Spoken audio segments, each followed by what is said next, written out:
Cultural control की हम बात कर रहे थे। इसमें हमने नंबर 1 पे टिलिंग का डिस्कस किया था, उसके बाद क्रॉप सैनिटेशन को, उसके बाद क्रॉप रोटेशन को, और उसके बाद नंबर 4 पे हमने पॉली क्रॉपिंग और मिक्स क्रॉपिंग के बारे में देखा। उसके बाद नंबर 5 पे हमने adjustment of sowing or planting time के बारे में डिस्कस किया था। नंबर 6 पे हमने आज जो है वो ट्रैप क्रॉपिंग के बारे में डिस्कस करना है। थोड़ा सा इसमें हमने प्रीवियस लेक्चर में भी देखा था इसके बारे में कि ट्रैप क्रॉप क्या होती है, लेकिन हमने लेक्चर दरमियान में छोड़ दिया था। उसी को हम जो है वो कंटिन्यू करेंगे यहीं से ट्रैप क्रॉप के बारे में कि ट्रैप क्रॉप किस तरह से हमें फ़ायदा दे सकती है इन ऑर्डर टू प्रिवेंट और control a particular type of insect, a particular species of insect. इसके बारे में हम आज डिटेल से देखेंगे। नोट्स आप लोगों को नज़र आ रहे हैं, स्लाइड्स नज़र आ रही है, पीडीएफ फॉर्म में मैंने आपके साथ शेयर की है स्क्रीन। ट्रैप क्रॉपिंग आप लोगों को नज़र आ रही है।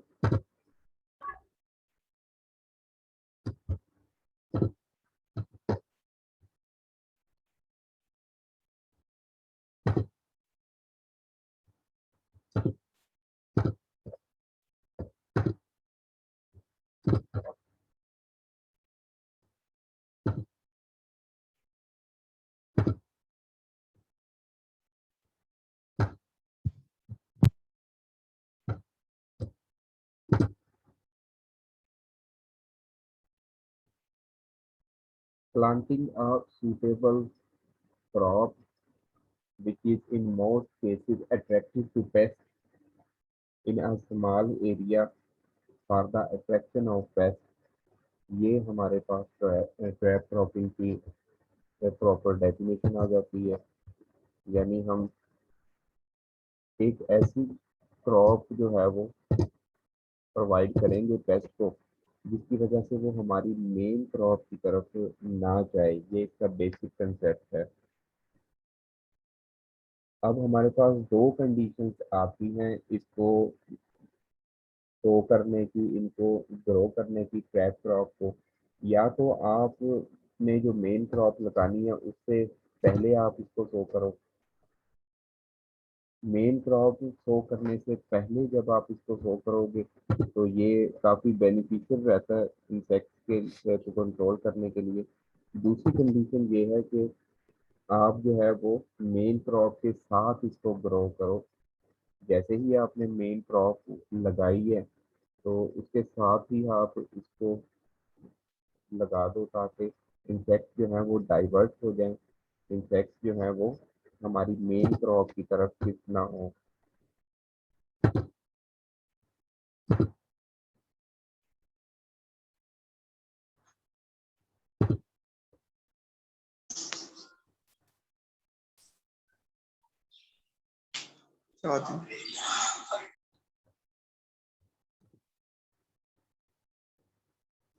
ये इसका बेसिक कंसेप्ट है कि मेन क्रॉप की तरफ जो है वो इंसेक्ट पेस्ट मूव नहीं होना चाहिए। अब जब ये इंसेक्ट मेन क्रॉप की तरफ मूव होगा तो दो तरह से हम जो है वो मैयत करेंगे, मैयत अडॉप्ट करेंगे इनको फिल करने के लिए। Heavy amount of chemical spray हम यूज़ करेंगे। यानी इसकी डोज, हैवी का क्या मतलब है, इसकी डोज पहले वाली डोज जो हम नॉर्मल क्रॉप के लिए इस्तेमाल करते हैं, मिसाल के तौर पे हमारे पास वीट सो की गई है और उसके ऊपर एफिड का अटैक आ गया है, तो एफिड के अटैक के लिए नॉर्मली हम जो डोज यूज़ करते हैं, जो अमाउंट यूज़ करते हैं, जो कंसनट्रेशन यूज़ करते हैं पेस्टिसाइड की, इंसेक्टिसाइड की in order to control the aphid, उससे जो है वो इसकी डोज बढ़ा देंगे इसको डिस्ट्रॉय करने के लिए किसी भी पर्टिकुलर इंसेक्ट को जो कि ट्रैप क्रॉप पे आ गया है। ये इसका कंसेप्ट है। हैवी केमिकल स्प्रे करेंगे जिसकी वजह से हमें जो है वो इन इंसेक्ट से छुटकारा मिल जाएगा। अब हैवी स्प्रे नॉर्मल क्रॉप पे क्यों नहीं किया जा सकता है, ये आपके जो हमें क्वेश्चन जनरेट हो सकता है, क्योंकि बेसिकली आप में से वो स्टूडेंट भी हैं जिनका साइंस का बैकग्राउंड नहीं है। तो हमने जो है वो नॉर्मल केमिकल स्प्रे करके अपनी क्रॉप को भी बचाना होता है। ऐसा नहीं है कि ज़ाहिर मेन चीज़ जो है वो क्रॉप है, मेजर क्रॉप जो हमने सो की हुई है उससे पैदावार लेना, ये हमारा पर्पस है। हैवी स्प्रे हम नॉर्मल क्रॉप पे क्यों नहीं करते, because we want to protect our crop in order to get the high amount of yield, ये इसका आंसर है। लेकिन ट्रैप क्रॉप की सूरत में हमने जो ट्रैप क्रॉप लगाई होती है, एक नॉर्मल क्रॉप के साथ, एक मेन क्रॉप के साथ, एक मेजर क्रॉप के साथ हमने जो ट्रैप क्रॉप यूज कर रहे होते हैं, उसमें हमें ट्रैप क्रॉप चाहिए ही नहीं होती।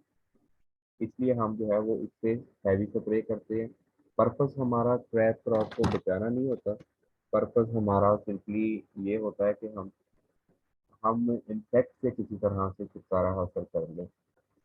ये इसका आंसर है, why we are not going to use heavy amount of spray or heavy amount of chemicals or heavy amount of insecticides or heavy amount of pesticides against normal crop pests। ये इसका answer बन जाएगा। अब दूसरी condition, मैंने कहा था कि दो कंडीशंस हम देखेंगे जिसमें हम जो है वो उन इंसेक्ट्स को, उन पेस्ट को डैमेज करेंगे, उनसे जान छुड़ाएंगे। तो पहली कंडीशन थी हैवी केमिकल स्प्रे हम कर सकते हैं। दूसरी कंडीशन है कि ये क्रॉप, जैसा कि पहले मैंने आपको बताया, हमें ट्रैप क्रॉप की जरूरत नहीं होती, उसको हम जो है वो हल चला के तलब कर देंगे, जिसकी वजह से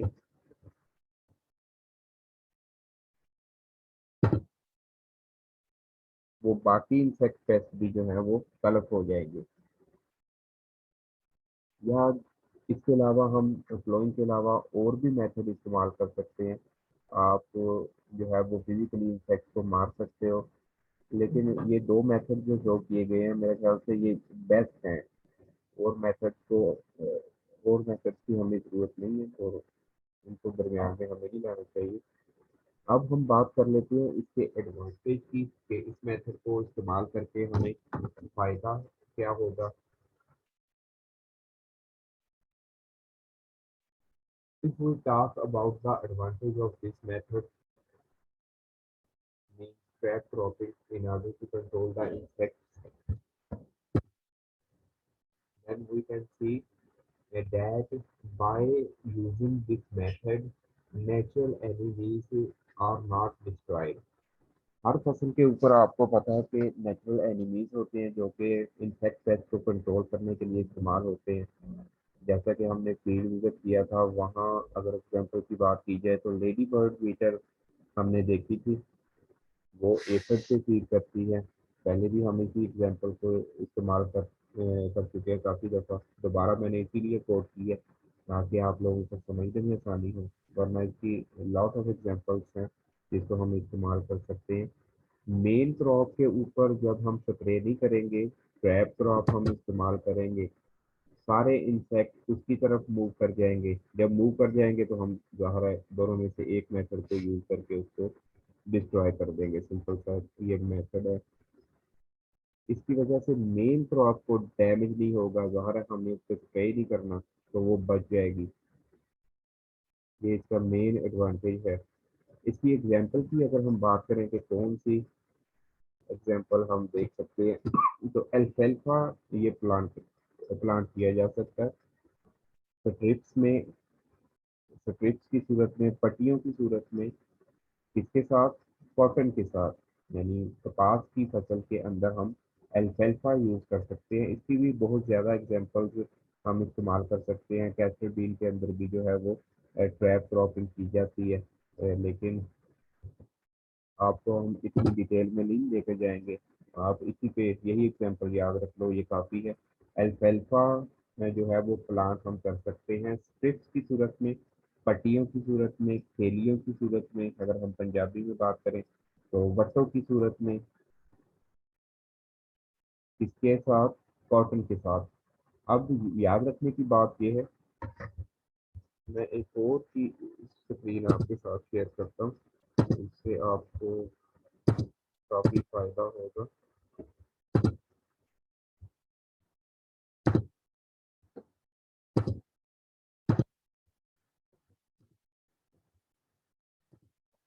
एक वाइट बोर्ड हम देख लेते हैं, इधर मैं मेंशन कर देता हूँ।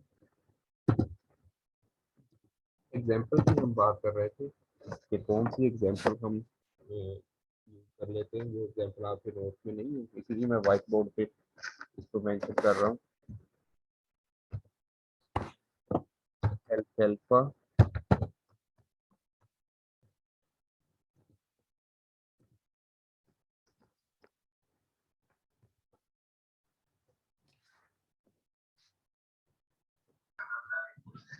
अस्सलाम वालेकुम सर। वालेकुम सलाम। सर आपकी आवाज़ क्लियर नहीं आ रही और शोर भी आ रहा है, और दूसरे नंबर पे मुझे आयशा नाम की लड़की ऐड हुई है क्लास में हमारे, रिमूव कर दूँ? एक ही नंबर आप लोग लाजमी मेंशन करें। ये अभी गंदगी इसी ने हमारे ऊपर, आयशा 12 के नाम से यार।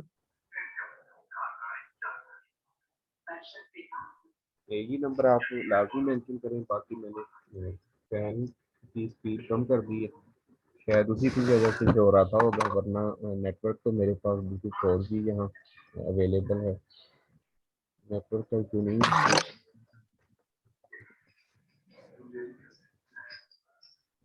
दोबारा से शेयर करता हूँ।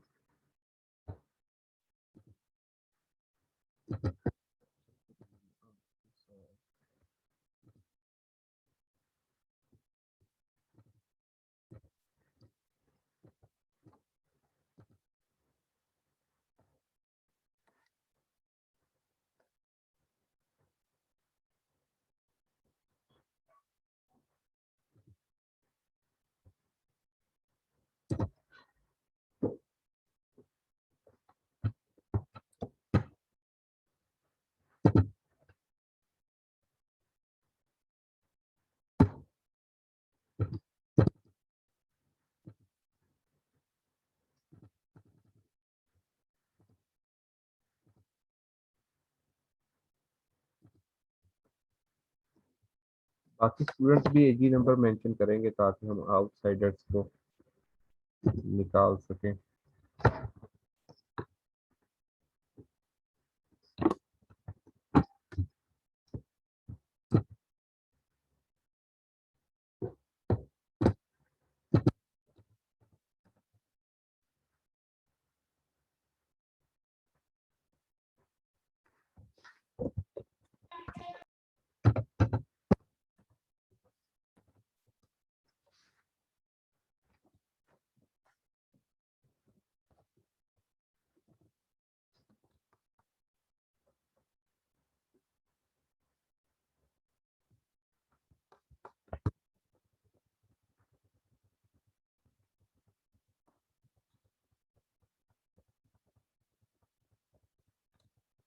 आयशा खुद ही लीव कर गई है आई थिंक।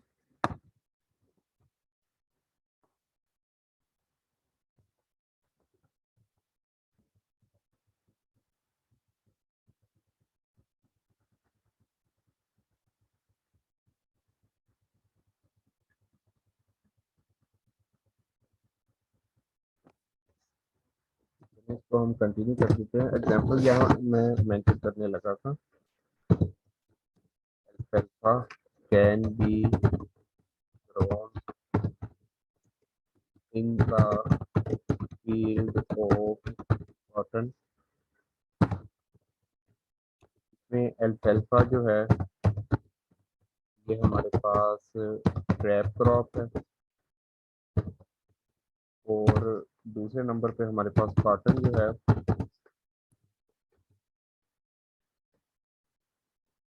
वो हमारे पास मेजर क्रॉप है।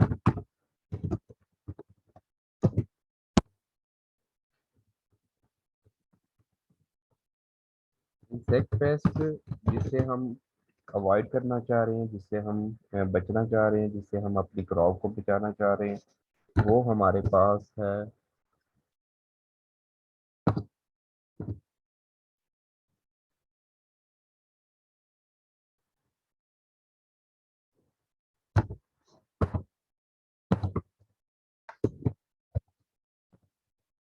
लाइगस बग। ये एक एग्जांपल ही काफी है आपके लिए। ये ट्रैप क्रॉप की एग्जांपल है हमारे पास। इसमें तमाम चीजें मैंने यहाँ मेंशन कर दी है। इसमें अल्फाल्फा हमारे पास ट्रैप क्रॉप है, कॉटन हमारे पास मेजर क्रॉप है। और इंसेक्ट पेस्ट की बात करें तो लाइगस बग्स को ये प्रिवेंट करने के लिए ये इस्तेमाल होगी।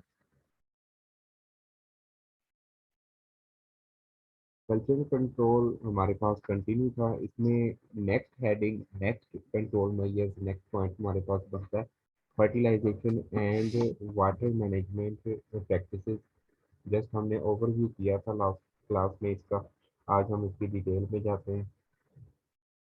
फर्टिलाइजेशन जो है वो आल्टर करती करती है, तरमीम कर सकती है किसमें, न्यूट्रिएंट्स में, और इसी तरह से एनवायरमेंटल कंडीशंस में जो कि अवेलेबल होती हैं प्लांट्स के लिए, और इसी तरह से अवेलेबल होती हैं पेस्ट स्पीशीज के लिए।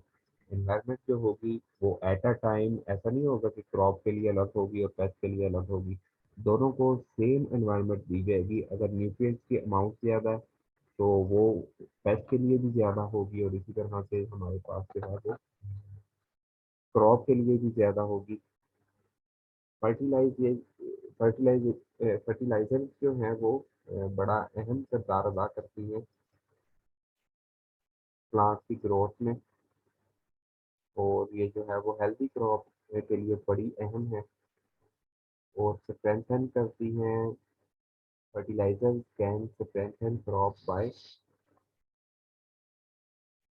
adding the nutrients into the plant body, and due to the fertilization, due to the proper fertilization, plants can withstand।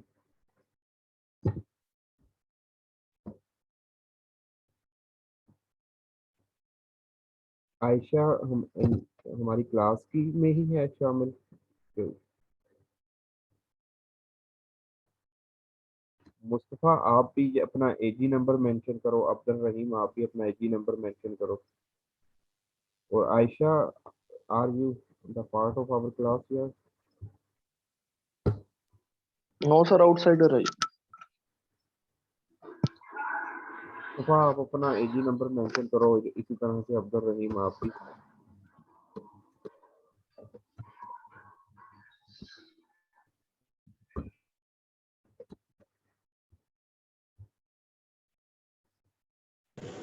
Excuse me sir. जी अब्दुल रहीम। सर मेरे नाम से एक और पर्सन ऐड हुआ है। मैंने सर अपना एजी नंबर मेंशन किया हुआ है। तो सर दूसरा जो अब्दुल रहीम है उसको सर रिमूव कर दें।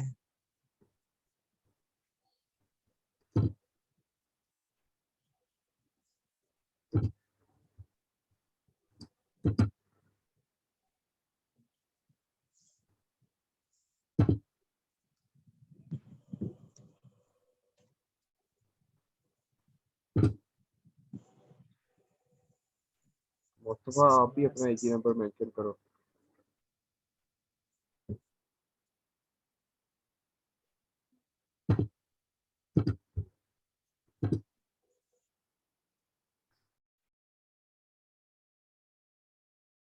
फर्टिलाइजर्स हम क्रॉप को जो है वो प्रोवाइड करेंगे तो वो इतनी हेल्दी हो जाएगी कि वो डिफरेंट पेस्ट अटैक और इसी तरह से डिजीज अटैक को विथस्टैंड करे, उसका मुकाबला कर सके।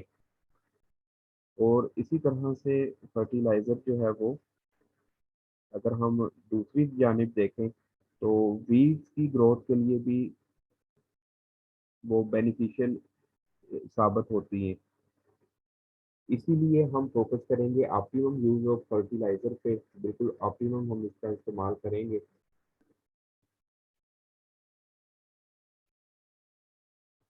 ना जरूरत से ज़्यादा हम फर्टिलाइजर इस्तेमाल करेंगे और ना जरूरत से कम। Optimum use of fertilizer will be required in order to get a healthy growth of plant। Flooding की अगर हम बात करें तो ये एक प्रैक्टिस है जिसमें हम सॉइल इंसेक्ट्स को कंट्रोल करते हैं, मिट्टी के अंदर पाए जाने वाले कीड़ों को कंट्रोल करते हैं। इसमें वाटर के साथ हम पेस्टिसाइड इस्तेमाल करके और इसकी डायरेक्टली फ्लडिंग कर देते हैं, जिसकी वजह से सॉइल में मौजूद इंसेक्ट जो है वो खत्म हो जाते हैं। और ड्रेनेज ड्रेनेज की बात की गई है नोट्स में, इसमें जो है वो हम राइस केस फॉर्म को कंट्रोल करते हैं ड्रेनेज में। ड्रेनेज भी जिस तरह से फ्लडिंग मैंने आपको बताया इंसेक्ट को कंट्रोल करने का, इंसेक्टिसाइड अप्लाई करने का एक मेथड है, इसी तरह से ड्रेनेज भी जो है वो इंसेक्ट को कंट्रोल करने का मेथड है। माइट पॉपुलेशन, माइट भी जो है वो इंसेक्ट की तरह इनवर्टिब्रेट पेस्ट में शामिल है, लेकिन ये इंसेक्ट नहीं है। माइट जो है वो इंसेक्ट नहीं है। Mite population on some commodities, commodities अशिया को कहते हैं, can be suppressed by overhead irrigation. Overhead कहते हैं कि ऊपर से आप इरिगेट करो, मिसाल के तौर पे आप पानी लगाते हो खेलियों के अंदर, तो वो ओवरहेड इरिगेशन नहीं है, तो लैंड हम यूज कर रहे हैं उसकी इरिगेशन के लिए। ओवरहेड इरिगेशन की एग्जांपल में जो है वो ओवरहेड इरिगेशन की एग्जांपल की अगर हम बात करें तो उसमें आप स्प्रिंकलर इरिगेशन की एग्जांपल दे सकते हो।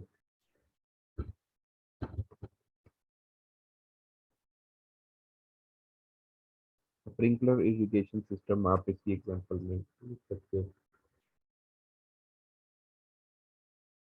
कल्चरल कंट्रोल में ये हमारे पास फर्टिलाइजर वाला पोर्शन सॉल्व हो गया, हल हो गया, मुकम्मल हो गया। बाकी ग्रीन लश हो जाती है, फर्टिलाइजर बहुत ज़्यादा इस्तेमाल करो, ये हमने डिस्कस कर लिया था पहली क्लास में। अवॉइडेंस की अगर हम बात करें तो deeply observation shows that certain areas of the field are constantly at risk from a specific pest। कुछ एरियाज जो होते हैं, एक ही फसल है, उसका कुछ एरिया जो है उसके ऊपर इंसेक्ट ज्यादा अमाउंट में अटैक करते हैं, और उसी फसल का कुछ एरिया होता है कि जिसके ऊपर जो है वो इंसेक्ट कम अमाउंट में अटैक करते हैं। तो अवॉइडेंस का कंसेप्ट ये है कि मिसाल के तौर पे हमारे पास 5 एकड़ का फील्ड है, तो फिर हम जो है वो ऑब्जर्वेशन जो है अपनी स्ट्रॉन्ग रखेंगे इस मामले में कि इस 5 एकड़ के फील्ड में कौन से एकड़ ऐसे हैं जिनके ऊपर जो है वो इंसेक्ट का अटैक ज़्यादा होता है, उस एरिया पे हम वो वाली क्रॉप नहीं लगाएंगे। यही अवॉइडेंस का कंसेप्ट है। इसमें दो तरह से हम मेथड इस्तेमाल कर सकते हैं। ज़्यादा अच्छा है कि उस एरिया पे हम कोई भी क्रॉप यूज़ ना करें, लेकिन फिर इस तरह से लैंड हमारी यूज़ नहीं होगी।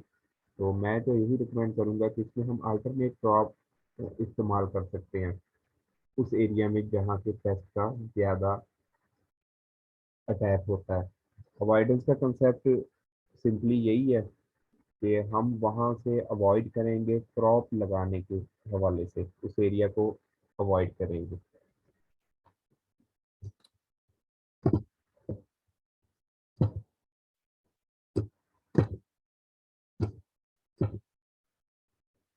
उसके बाद प्लांटिंग डेंसिटी का कंसेप्ट आ जाता है। प्लांटिंग डेंसिटी का कंसेप्ट हम देख लेते हैं कि किस तरह से अवॉइडेंस के बाद ये हमें फायदा दे सकता है। डेंसिटी कहते हैं कि किसी एक एरिया के ऊपर नंबर ऑफ थिंग्स कितनी है, ये इसकी डेंसिटी शो करती है। मिसाल के तौर पे अगर मैं कहूँ कि मेरे पास 1 मीटर स्क्वायर एरिया है, 1 मीटर स्क्वायर एरिया के ऊपर नंबर ऑफ इंसेक्ट कितने होंगे, वो उसकी डेंसिटी को शो कर रहा होगा। डेंसिटी का ये कंसेप्ट है। प्लांटिंग डेंसिटी, अब पहले जो मैंने एग्जांपल कोट की वो इंसेक्ट के हवाले से थी कि इंसेक्ट की डेंसिटी क्या है, लेकिन यहाँ हमारे पास जो है वो प्लांटिंग डेंसिटी की बात की है। प्लांटिंग मीन्स के नंबर ऑफ प्लांट्स कितने हैं, the number of plants in a unit area, ये इसकी प्लांटिंग डेंसिटी हम कह सकते हैं। Amount of plants in per unit area must be increasing in order to get maximum yield. ये तो जनरल कंसेप्ट है, नॉर्मली समझ आने वाली बात है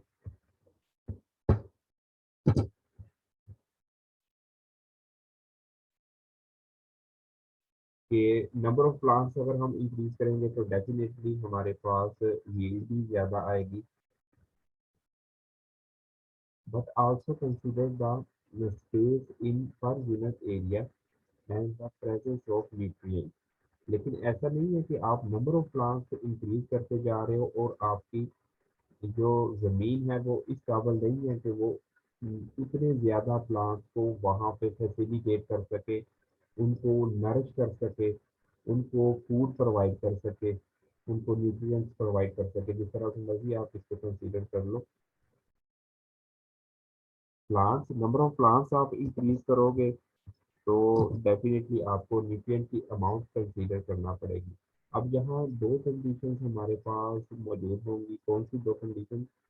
low density of plants and high density of plants.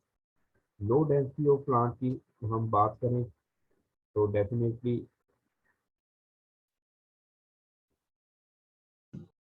Low yield from the productive level of a given area। जब number of plants कम होंगे तो डेफिनेटली yield भी कम आएगी। और दूसरा पॉइंट हमारे पास जो डिस्कस करने के काबिल है वो है high density of plant. High density of plant तो फिर हम इसके एडवांटेजेस और डिसएडवांटेजेस देखेंगे। एडवांटेज यही है कि जब हम नंबर ऑफ प्लांट एक गिवन एरिया में इंक्रीज कर देंगे तो डेफिनेटली हमारी यील्ड में ये इजाफा होगा।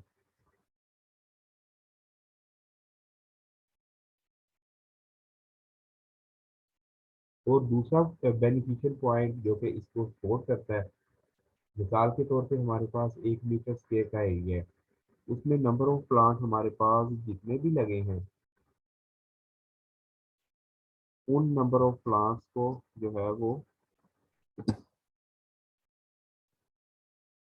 टाइम से आप एंटर हुआ करो। अभी भी स्टूडेंट्स आ रहे हैं, ये फिर मैं टाइम रेस्ट्रिक्ट कर दूंगा अगर आप इसी तरह से आखिर तक यानी ऐड होते रहोगे तो मैं फिर ऐड करना बंद कर दूंगा। लेक्चर वैसे ही एंड होने वाला पहला हमारा वैसे हो चुका है। लेक्चर टाइमिंग आपको पता है 30 मिनट कर दी गई है न्यू नोटिफिकेशन के मुताबिक। बहरहाल मीटिंग का टाइम जो है वो एंड होने वाला है। 5 मिनट रहते हैं मीटिंग के टाइम। टाइम एंड होने से पहले हसन आप जो सी आर हो वो आप स्क्रीन शॉट ले लेना ताकि हम उसी से फिर अटेंडेंस लगा सकें।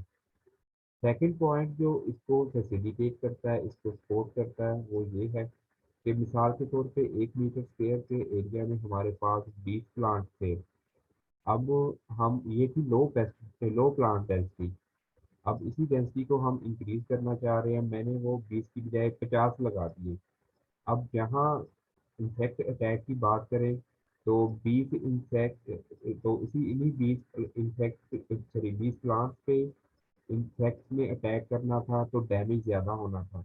इंसेक्ट के किए गए डैमेज को कंपनसेट करने के लिए मैंने प्लांट्स की तादाद बढ़ा दी। ये बेसिक कंसेप्ट है सर, जो कि इस आइडिया को फैसिलिटेट करता है, इसको यानी तकवीत देता है, इसको सपोर्ट करता है कि हाई डेंसिटी होनी चाहिए प्लांट्स की। ज़्यादा प्लांट होंगे तो कुछ को वो डैमेज कर देंगे, कुछ बच जाएंगे, कुछ तो हमारे पास बच जाएगा। ये इस चीज़ को फैसिलिटेट करता है। पर मीटर स्क्वायर एरिया इसी तरह से साइंटिस्ट ने मुख्तलिफ एक्सपेरिमेंट करके वो प्लांट की तादाद निकाली हुई है और उसी के मुताबिक हम राइस की फील्ड की एग्जांपल ले लेते हैं। राइस के फील्ड में हम इसी तरह से पर स्क्वायर मीटर जो है वो प्लांट की तादाद निकाल लेते हैं। लेकिन इसका एक डिसएडवांटेज है। डिसएडवांटेज क्या है? Creating suitable micro climate. बहुत ज़्यादा हम प्लांट लगा देंगे तो माइक्रो ऑर्गेनिज्म जो कि डेंजरस होंगे उनको ऐसी एनवायरनमेंट मिल जाएगी कि वो बहुत ज़्यादा फ्लरिश कर सके। किस तरह से? इसकी एग्जांपल कोट की गई है फंगल डिजीजेज। फंगस के जो स्पोर्स होते हैं वो माइक्रो क्लाइमेट में आते हैं, वो आपको पता है कि आँख से नजर नहीं आते। फंगल स्पोर को फैसिलिटेट करने के लिए, उसकी ग्रोथ को फैसिलिटेट करने के लिए ये बहुत यानी मेजर रोल है जब आप नंबर ऑफ प्लांट्स इंक्रीज करते हो। तो इसी तरह से जो है वो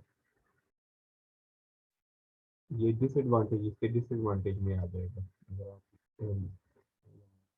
क्वेश्चन किया जाता है पेपर में तो एडवांटेज और डिसएडवांटेज आप इस तरह से मेंशन कर सकते हो जिस तरह से मैंने लेक्चर में बताया। और इसका फिर हल क्या है? ना तो हमने पौधों की तादाद इतनी ज़्यादा करनी है कि वो दूसरे माइक्रो ऑर्गेनिज्म और फंगल डिजीजेस को सपोर्ट करे, और ना ही इतनी कम रखनी है कि इंसेक्ट के डैमेज करने के बाद हमारे पास यील्ड की वैल्यू भी बहुत कम आए। हमने ये दरमियान में रखनी है। जो साइंटिस्ट ने एक्सपेरिमेंट किए हैं मुख्तलिफ क्रॉप्स पे कि पर यूनिट एरिया में नंबर ऑफ प्लांट्स कितने होने चाहिए, ये इस बात को फैसिलिटेट करता है। और उसी के मुताबिक फिर हम सीड रेट यानी बीज की शरह मुतय्यन कर लेते हैं। ये हमारे पास यहाँ पे क्रॉपिंग एनवायरनमेंट के हवाले से और प्लांटिंग डेंसिटी के हवाले से टॉपिक ये कवर हो गया। एक पैराग्राफ छोटा सा है, इसमें जो है वो manipulation of the genetic material पता ऑफ नहीं एन ऑर्गेनिज्म मैं मेंशन की हाल गई है। फोन आया था कि मां गई 15 जो शहर गए अगर नहीं हो दादी दो दिन फॉलो कहते माइक आप म्यूट फॉर्म में रखोगे किसी माइक को? कहते अच्छा चलो ठीक है मैं लास्ट टाइम होने से शहर जाते मैं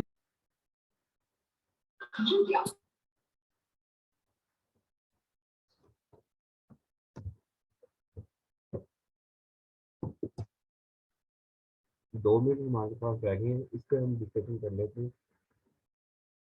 तो मीटिंग एंड होने में दोबारा से हम मीटिंग कंटिन्यू करेंगे, क्योंकि हमारे पास तो 15 मिनट बच जाएंगे नेक्स्ट टॉपिक पर शुरू करने के लिए, इसको देखने के लिए। Manipulation of the genetic material of an organism, ये बड़ा अहम यानी रोल प्ले करता है। ये फ्यूचर में भी हम इसको यूज़ करेंगे और अब भी ये यूज़ हो रहा है। हाइब्रिड मेज की एग्जांपल आप कोट कर सकते हो जेनेटिक मटेरियल के हवाले से। इस जेनेटिक मटेरियल को मॉडिफाई करके नई वैरायटी बनाई गई है। और बहुत सारी एग्जांपल आप कोट कर सकते हो बीटी कॉटन आप कोट कर सकते हो। और इसी तरह से बहुत सारी मुख्तलिफ क्रॉप की वैरायटीज जो हमने बनाई है वो जेनेटिक रिकम्बिनेशन के तरीके से बनाई है, जेनेटिक मटेरियल को वेरीफाई करके बनाई है। दोबारा से मीटिंग हम ज्वाइन करेंगे तो फिर इसको बायोलॉजिकल कंट्रोल को हम देख लेते हैं 10-15 मिनट में जो क्या हमें बताता है। तो यार आप जो है वो स्क्रीन शॉट ले लेता है कैंपस देख सकेंगे कैंपस हमारे पास।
चलो ये नेक्स्ट